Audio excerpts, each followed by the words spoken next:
Райондор аралык сотторду административдик соттор кылып атап, экономикалык иштерди райондук сотторго өткөрүп берүү маселеси көптөн бери коюлуп келе жатат. Бул долбоорду иштеп чыгууга негиз болуп, жарандардын сот жана тийиштүү органдарга кайрылуулары себеп болгон. Анда жарандар экономикалык иштер жарандык тартипте райондук соттордо каралбай жатканын, бул өз кезегинде убакытты жана каражатты бир топ үнөмдөөгө жардам болоорун айтышкан. Белгилүү болгондо райондор аралык соттор административдик областтардын борборлорунда гана жайгашкан. Ал эми күчүнө кирген мыйзамга ылайык райондор аралык сотторуна караштуу болгон экономикалык иштер мындан ары райондук жана областтардагы шаардык соттордо каралат. Мындай өзгөртүүлөр сот тутумунун ишин оптималдаштырууга багытталган.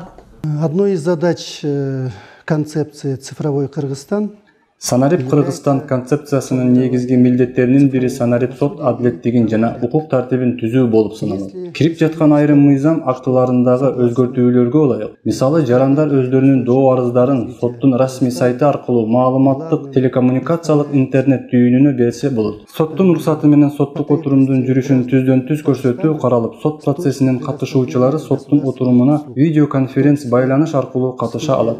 Осуществление правосудия. Ошондой эле өзгөртүүлөргө ылайык кассациялык инстанциядагы сот тарабынан каралган иштерди жаңы кароого жиберүү ыйгарым укугу алым салынган. Азыркы учурда райондор аралык соттордун өндүрүшүндө турган экономикалык иштерди жаңы мыйзамдын талаптары боюнча тийиштүү сотторго өткөрүлүп берилет. Азыркы мезгилде административдик соттордун өндүрүшүндө турган экономикалык талаш тартыштар боюнча иштер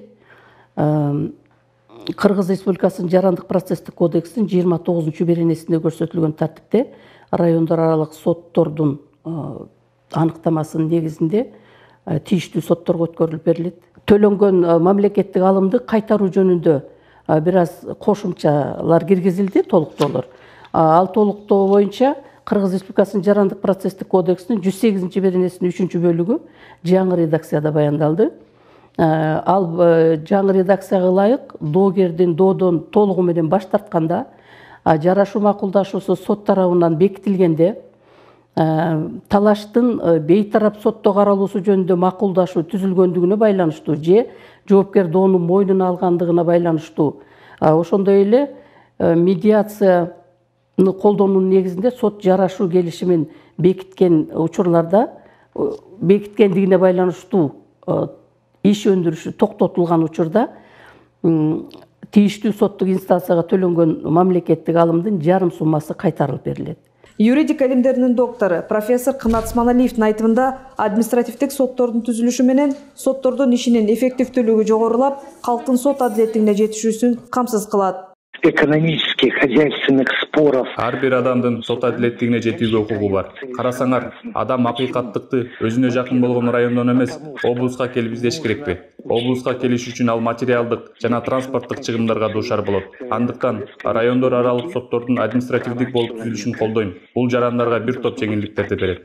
Доступ к правосудию. Эми административдик соттор бир гана административдик иштерди караса, экономикалык талаш тартыш маселелерди райондук жана шаардык соттор карашат. Ал эми экономикалык талаш жараткан иштерди Жогорку сот, Бишкек шаардык соту жана облустук соттордогу жарандык жана экономикалык иштер боюнча коллегиялар караса, административдик иштер боюнча коллегиялар карамакчы.